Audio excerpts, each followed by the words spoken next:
So this morning, I'd like for us to take a look. The Bible is neat. It's given to us, and we have all kinds of examples and illustrations throughout the Old and the New Testament that are applicable for you and I today. And so this morning, I'd like to talk to us about discouragement. Anybody ever been discouraged? Okay, the times we're living in right now, there's a lot of folks that are discouraged. And so that's what I'd like to talk about. So you don't have to live life long before you realize life has a way of wearing us down, doesn't it? It sure does. And discouragement is a big thing in many people's lives. Now, the dictionary defines discouragement as a feeling of despair in the face of obstacles. Anybody having that? Or a state of distraught and loss of a sense of enthusiasm. Anybody lose their enthusiasm, drive, or courage? I'm telling you, the word discouragement comes from the root word courage. The prefix dis means the opposite of. So discouragement is the opposite of courage. Afflict, beat down, demoralize, depress, dismay, distress, frightened, intimidate, troubled, are synonyms of the word discouraged. Boy, I can relate to every one of them. It says, when you are discouraged, you have lost the motivation to press forward. It stops the completion of a divine assignment. Discouragement saps our strength to go on because hope and vision become clouded in the midst of the circumstances. And when we're discouraged, what usually happens? We start complaining or feeling sorry for ourselves. We may even turn bitter and isolate ourselves. Sometimes we get so discouraged that we don't even want to go to church. It's sad when we do that because that's when we need each other the most. Isolation isn't an answer. Now, in defeating discouragement, are you familiar with Murphy's Law? This is pretty interesting. I'll check that out because I find myself in that. The original Murphy was an engineer who conducted an experiment to test human acceleration to tolerances. It happened in the late 1940s. And unfortunately for him, he installed 16 motion sensors the wrong way, leading to the now famous quotation, and you have probably heard this over and over in people's lives. You may even use it yourself. If anything could go wrong, it will. Does that sound familiar to any of you? Here are some other laws blamed on this poor Mr. Murphy. Left to themselves, things tend to go bad to worse. Everything goes wrong all at once. And if everything seems to be going well, guess what? We obviously overlooked something. Now, this morning, we're going to be looking at Nehemiah in chapter 4. I'm not going to take time to read all the verses this morning, but I will include it in the message as I go along. As we look in Nehemiah 4, I love this book of the Bible. I am so grateful it's in there because there are so many principles and examples that can help us in doing life. And it seems like in chapter 4, everything seems to be going wrong all at once. In chapter 1, we see Nehemiah prayed. In chapter 2, we saw how God moved him from prosperity of Persia to the desolation of Jerusalem. Remember, Jerusalem was destroyed, and the people were getting back from bondage, Babylon, and they wanted to rebuild the temples, and the walls of Jerusalem were down. And remember, walls represented protection and safety. And so in chapter 3, we're introduced to the wall workers and discover that in kingdom work, no one can do everything, but everyone can do something. And because some worked harder, the construction project really zipped along. But when we come to chapter 4, things start to move to become more complicated for Nehemiah, who was leading the group. Mr. Murphy shows up that when everything, he reminds us, that Nehemiah reminds us that when everything seems to be going well, you obviously overlooked something. If anything can go wrong, it certainly will. Do you know that there is a plague sweeping the country right now today? It's not just the COVID-19 or cancer or even the flu.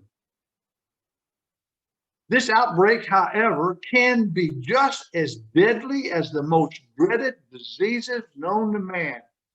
It's called the epidemic of discouragement. At least 3 things make it such a potent problem, my friends. 3 things. First of all, it's universal. That is, none of us are immune to discouragement. Everyone you have ever known has been discouraged at one time or another. Second thing, it's reoccurring. Being discouraged once does not give you immunity to the disease. You can be discouraged over and over again. In fact, you can even be discouraged by the fact that you are discouraged a lot. Third thing, it's highly contagious. Discouragement spreads by even casual contact. People can become disheartened because you are discouraged. You can be bummed out because other people are discouraged. Let's take a look at the causes and the cures for discouragement. So let's start by looking at the causes of discouragement. The first one we want to look at is the external causes of discouragement. There are 2 main types of discouragement. One set of problems come at us from outside. The other set attacks us on the inside. Now, let's first look at the external causes. The wall workers were initially excited. These guys were excited, man. They were going to be putting the wall back up that has been down. So when they first set out to rebuild the wall, they were excited. They began to work with great joy and anticipation and getting it done. It says of them in verse 6 that the people worked with all their heart. Now, I like that phrase. The people worked. When they first started this, the people worked with all their heart. That means everything they had, they put into it. They were so excited about getting this done. Things were going well. The people were excited, and the wall was going up. Then something happened, my friends. Getting the work started on the wall was a major achievement. It was. But keeping the workers working proved to be a much tougher assignment. Someone has said that exhilaration is that feeling you get just after a great idea hits you and right before you realize what's wrong with it. Now, we must remember where God is at work, my friends, the enemy is also at work. Rebuilding the wall of Jerusalem was certainly no exception to this. When people take kingdom priorities seriously, Satan stirs up agitators to block the work of God. And these enemies use 2 types of external forces. And we see that here in the 4th chapter of Nehemiah. The first one that they used was ridicule. We find that in verses 1 and 2. So look what it says, verse 1 and 2. When Sanballat heard that we were rebuilding the wall, he became angry and was greatly incensed. He ridiculed the Jews. And in the presence of his associates and the army of Samaria, he said, "What are those feeble Jews doing? Will they restore their wall? Will they offer sacrifices? Will they finish in a day? Can they bring the stones back to life from those heaps of rubble, burned as they are?" When Sanballat heard that we were rebuilding the wall, he became angry, and he was greatly incensed. He ridiculed the Jews. You ever been ridiculed before in your life? How does it work? How do you feel when somebody ridicules you? This is the third time now in the book that we come across Sanballat, who was Nehemiah's stiffest opposition into building that wall. Every time we read about him, he's standing up against the work of God, rejecting and ridiculing everything that Nehemiah is trying to accomplish. You ever have that happen into your life when you're trying to accomplish some things and you've got people that are against you, that rise up against you, don't want to see you succeed, don't want you to accomplish anything? Nehemiah is trying to accomplish something. Someone has said that ridicule is the language of the devil. Well, I'm pretty sure that may not be far off, because boy, that's one of the things he likes to do to you and I, is to discourage us. Those who can stand bravely when shot at will collapse when they are laughed at. The enemy often insults the servants of God. Remember when David met Goliath? A mere shepherd boy with a sling, shot, cutting 5 stones, went out to tackle Goliath. And what happened? When David ran to Goliath and Goliath saw this little boy, he mocked and ridiculed David. You'll find that in Samuel, 1 Samuel 17, verses 41 through 47. And do you remember what the soldiers did to Jesus during his trial? They mocked Jesus.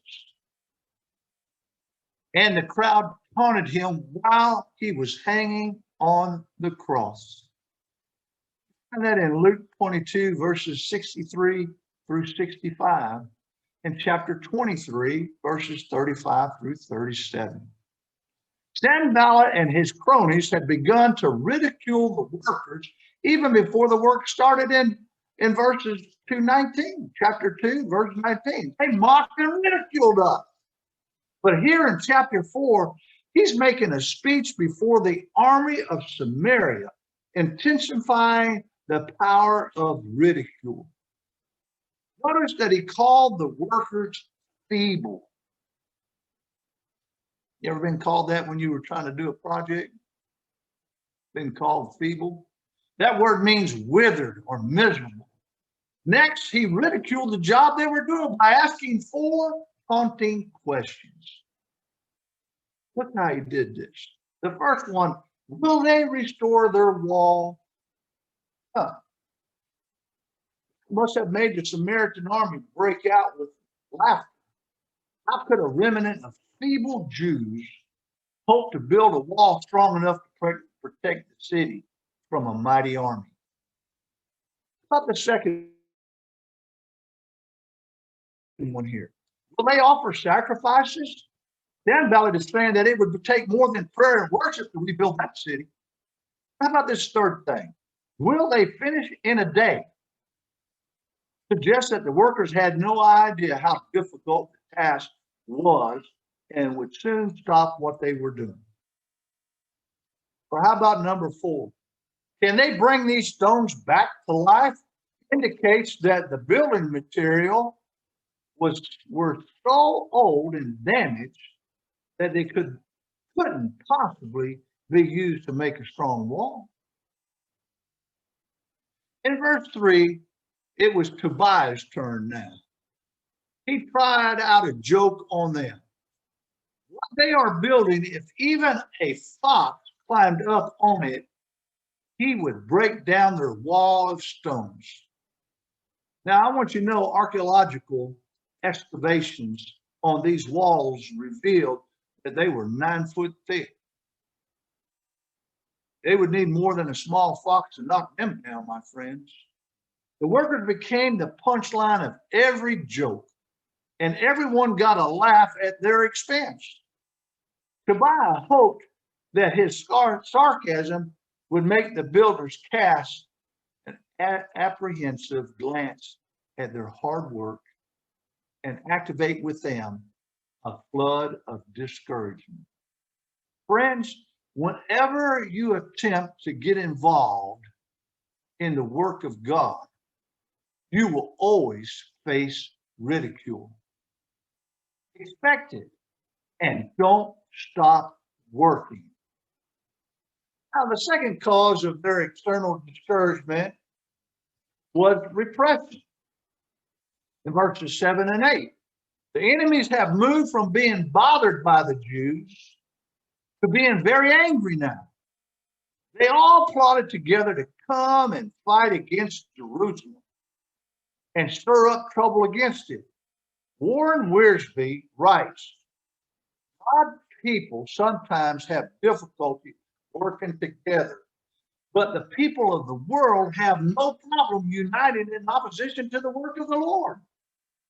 Man, we can see a lot of that going on today, can we not?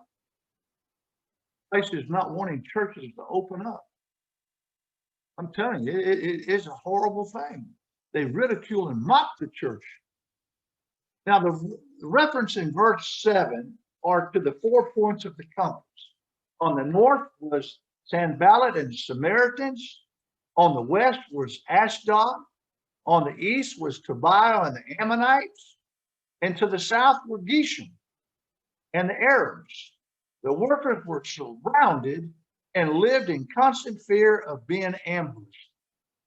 What would you feel if you're in the process of trying to build a wall back up and the enemy's all around you and they're making all kind of noise? Now, there's such a thing as the internal cause of discouragement. And those are pressures from without, often from without. And they often create problems within. Opposition outside the ranks can lead to depression on the inside. But you see, it wasn't the voice of the enemy that was most persuasive. It was the voice of God's own people. And just like today, it's so easy to internalize the words of the enemy and feel like giving up. Ever feel like that? You're in a project and man, you become discouraged because it isn't what you thought it was going to be. You didn't realize the veracity of the task before you, and you start to kind of wean and get tired and then almost feel like ready to give up. Notice the first part of verse 10, though. Meanwhile, the people in Judah said discouragement started from within the royal tribe of Judah. They had David's blood in their veins. And you would think that they would have had more faith and courage than the rest of the people. They were looked upon as leaders and pace setters.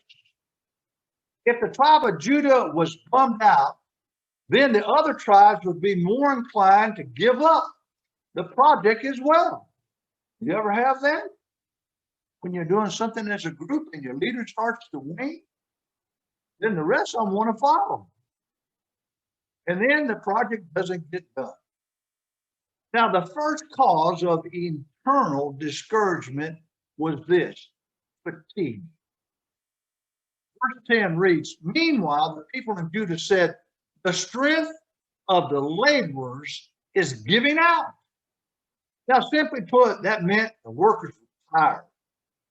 They were hitting it hard and needed some rest. The phrase giving out carries with it the idea of staggering or tottering and stumbling. Now, when you are physically drained, my friends, it is very easy to become discouraged at the slightest problem. You notice how you are when you're tired? You're not the same person as you are if you're refreshed and vigorous. When you get tired, man, things change. And then sometimes it's easy to get discouraged at the slightest problem. It's also interesting to notice that when the workers became fatigued and discouraged, verse 6 says that the wall was built to half its height.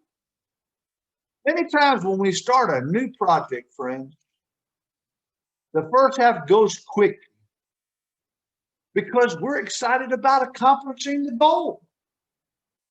But when the newness wears off and the work becomes routine and boring, then it's easy to become fatigued.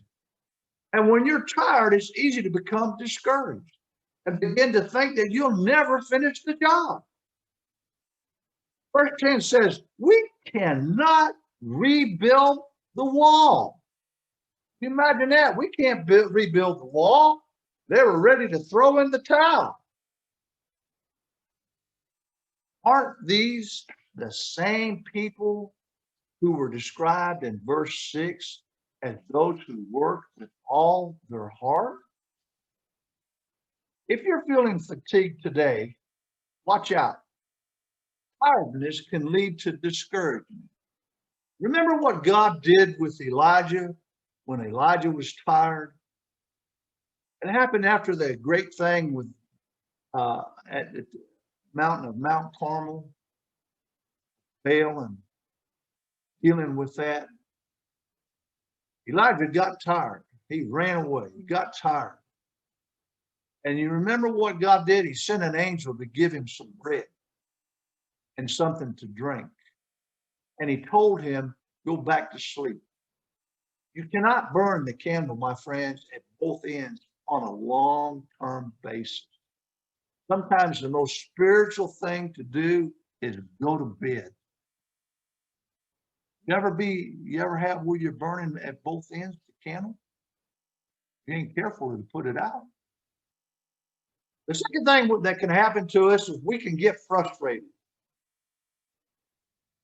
Verse 10 continues by saying, there is so much rubble that they cannot rebuild the wall. They became discouraged because they were so aggravated with the situation. They were encountering old broken rocks, dried out mortar, dirt, and other debris that was underfoot. That junk was everywhere. And it was frustrating. You ever get frustrated, my friends? Just as they lost sight of their goal, so too we can lose sight of our goal when we have too much garbage in our lives. Hebrews 12:1 challenges you and I to get rid of anything that causes us to be frustrated in our pursuit of godliness. Let us throw off everything that hinders and the sin that so easily entangles, and let us run with endurance the race marked out for us. You know what the rubble is in your life, my friends, but it may be too much television or a possession that you're holding on to, or even an unhealthy relationship. Is there sin you've been playing around with too long? Are you involved in some kind of entanglement that is tripping you up? Something you've been doing in secret that you know no one else knows about? As the writer of Hebrews says, throw it off so that you don't get tripped up. Another cause of discouragement, my friends, is fear. The enemies of the Lord worked hard to strike fears in the hearts of those people. Remember what they said in verse 10. We cannot rebuild the wall. Did you notice though in verse 12, if you look at verse 12, who gets afraid the quickest? Then the Jews who lived near them came and told us 10 times over, wherever you turn, they will attack us. Those most affected by fear are those who live near pessimistic people. You ever been around pessimistic people? How do you like being around them? If you want to limit the depressing thoughts that bring fear into your life, my friends, then it's best not to hang around with negative people. You ever find out what happens? I mean, you could be a very pessimistic person, but if you start hanging with somebody who's negative, what do you find yourself doing? Before long, you're finding that, man, you're starting to become negative. You know what? It's like the old saying, if you're going to soar with eagles, you can't run around with turkeys. Okay? Now, fear puts us in a frame of mind where we can not only become discouraged, we can also be deceived.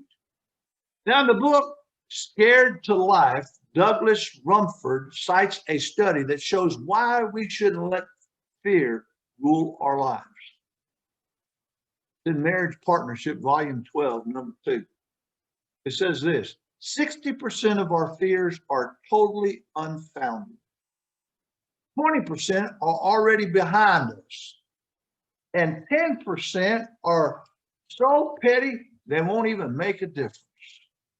5% are real, but we can't do anything about them. And then how about this? 5% are real, and we can do something about them. Now, what's the cure for discouragement? Now we know some of the causes of discouragement. Ridicule and repression can lead to fatigue, frustration, and fear. Let me tell you definitively that discouragement is a curable disease. This is good news. You don't have to live with a chronic condition anymore. Let's look briefly at 3 cures for discouragement. The first cure is to request God's help. In the jungles of Africa, a man was being pursued by a roaring, hungry lion. Feeling the beast's hot breath on his neck and knowing his time was short, he broke out into prayer as he ran like crazy. Boy, I'd be running like crazy as well. Oh, Lord, please make this lion a Christian. Please make him a Christian. And within seconds, the frightened man noticed that the lion had stopped chasing him. When he looked behind him, he found the lion kneeling and moving his lips in obvious prayer. Greatly relieved at this turn of events, he got close enough to the lion to hear him pray. Here's what the lion said: "And bless, O Lord, this food which I am about to receive." Oh, man. See, Nehemiah requested God's help in chapter 1 for Jerusalem. In chapter 2, he prayed a quick prayer while he was in the presence of the king. And now in chapter 4, he prays 2 different times. He looked up before launching out. He prayed before proceeding. Take a look at the first prayer in verses 4 and 5. Hear us, O God, for we are despised. Turn these insults back on their own heads. Give them over as plunder in a land of captivity. Do not cover up their guilt or blot out their sins from your sight, for they have thrown insults in the face of the builders. This was quite a prayer. Now, he wasn't praying for his enemies to become believers, but instead for God to judge them. He knew that the enemies were really fighting against God. And so he asked God to deal with them. He didn't give lectures to workers, organize raiding parties against the enemies, or create propaganda campaigns to put a different spin on things. Here's the principle we can learn from Nehemiah. When people talk against you, my friends, don't talk back. Talk to God. Take it to God. Verse 9 tells us that they prayed to God and posted a God. And when their enemies started talking, what did Nehemiah do? He continued to pray. And the people continued to work. Wow. How about that? Now, the second cure is to reorganize your priorities. In verse 13, Nehemiah said, "Therefore I stationed some of the people behind the lowest point of the wall at the exposed places, posting them by families with their swords, spears, and bows." Nehemiah had already organized the people in chapter 3, and they had finished half their task. Now, however, a new situation had come about that required a change in organization. If the enemies were going to attack, they would most likely do at the weakest places. So Nehemiah put guards at all the vulnerable spots. This served two purposes. It discouraged the enemy and it encouraged the people because it dealt with their fear. When we're discouraged, one of the things we can do is reorganize our priorities. You can look at your life, you can adopt a change in approach instead of becoming discouraged that you quit. Do you have a problem in your job, my friends? Don't give up. Change your priorities. Change your priorities. Do you have a problem in your walk with God? Don't stop following Jesus, my friends. Reorganize your schedule so that you can meet him on a regular basis. Plug into a small group. Don't be overcome by discouragement, my friends. Do something about it. In verse 16, the workers reorganized again by dividing responsibilities. Half worked and the other half kept watch. Those who worked used one hand for pushing the wheelbarrow, and with the other hand they carried a weapon. And they worked together as a team. Now, if you want to defeat discouragement, the third thing you can do is to remember who God is. After looking everything over and sensing the discouragement within his team, Nehemiah rallied his troops. Verse 14. Don't be afraid of them, he says. Remember the Lord, who is great and awesome. Nehemiah knew, even in the face of opposition, that the success of the wall was wholly dependent upon God, who inspired its beginning. Verse 10 was true. The people could not rebuild the wall on their own. They needed to remember God and what God had promised. Man, that task they had, that was a God-sized task. It was going to have to be God to help them to do that task. I don't know about you, but it's easy for me to forget God when things are tough. I need to be reminded that he is always there for me. Did you know that he's always there for you too? That's a good thing to go. I need to be reminded that he's always there for me. And you do too. How do you remember the Lord? By remembering that he will always be there for you. We're to remember that he is a great and awesome God, and that our God is more able to deal with your discouragement than you are. So when you're down, turn your attention from your discouragement to the one who's able to do something about it. God has been faithful to you, my friends, in the past. He is faithful to you today, and he will be faithful to you in the future. Remember the Lord. Remember his promises. Remember his goodness. Remember his power. Our God is a great and awesome God. Remember him. When you get discouraged, my friend, you need to remember who God is. The people complained about all the rubble in verse 10. Question I ask you. Wasn't that rubble there in the beginning? Of course it was. The difference was when they started the project, they were focused on God and his character. Now they have become rubble gazers. Friend, if you focus on all the junk in your life and in the lives of others, you will become discouraged. Let's be determined to be God gazers instead of rumble gazers. Okay? Now, I want to tell you this story. At the time it was completed in 1937, the Golden Gate Bridge was the longest suspension bridge in the world.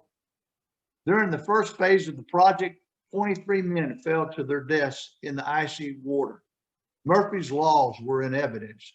Things were going from bad to worse because there were very few safety devices. And so, when it was halfway completed, they decided to take another look and make some changes. Do you know what they did? They reorganized and built the largest net ever made and attached it under the area where the men We're working. Was it worth the cost and the time it took to do this? Ask the 10 men who fell into it without being injured. Not only did it save those 10 lives, I'm told that the work was completed in 3/4 the time because the workers no longer lived in fear of falling. Friends, God's great net of security spans this globe. No matter where we live, no matter what we've done, no matter what we have or how much we have been discouraged, he stretched out his everlasting arms beneath you and I. And as a result, we can live and work freely and without fear, knowing that we are protected, that we are safe and secure. Discouragement can be defeated as we request his help. We organize our priorities and remember who he is. Quickly, I just want to end with kind of wrapping some things up, dealing with discouragement. Take some time to rest, reorganize your life. Remember, God will help you. Refuse to doubt. To doubt is to consider unlikely, to have uncertainties, to hesitate, to distrust, to speak words of unbelief, and to be fearful of what God is asking us to do. Have faith in God. Refuse to doubt. 5, find the source of your discouragement. Sometimes it's a goal that has not been attained. It may be a despising remark of a friend, the feeling of carrying a heavy burden alone, or the lack of approval by an important person in your life. Resist discouragement. Fight back. I don't want you to miss this next phrase, what I'm going to say. Don't miss this. What you refuse to confront, you cannot conquer. Let that feed on your heart a little bit. Keep working. See, Nehemiah had three alternatives. He could give up. He could leave the wall and go fight them, or keep building the wall and at the same time arm himself for a counterattack. What did Nehemiah choose? At last, the wall was completed to half its original height around the entire city, for the people had worked very hard. Nehemiah 4:6. He did not allow his enemies to become the focus of his attention. He remained focused on the project. That applies to you and I just as well. Often we waste precious time and energy trying to answer questions for people who really aren't interested in the answers. Without realizing it, we shift our attention away from our goals. Don't let criticism distract you, my friends. Learn to expect it. Learn to pray about it. To learn from it, and most of all, to work through it. Persistence is the ultimate test. Stick to your assignment. Oh, my friends, I hope that this will help you with discouragement. It sure has helped me. Father, thank you for this time together. We love you, Lord, and thank you for all that you do. Help us with this example and story that we see in the book of Nehemiah. And Lord, help us to know and realize that's in there. Help us. You have given us a roadmap on how to do life. It's the Bible. Help us, Lord, not to be people of discouragement, but people who keep our focus on what you've asked us to do, and know that, God, you are with us all the way, and that we have a powerful, awesome, almighty God on our side. Thank you, Jesus.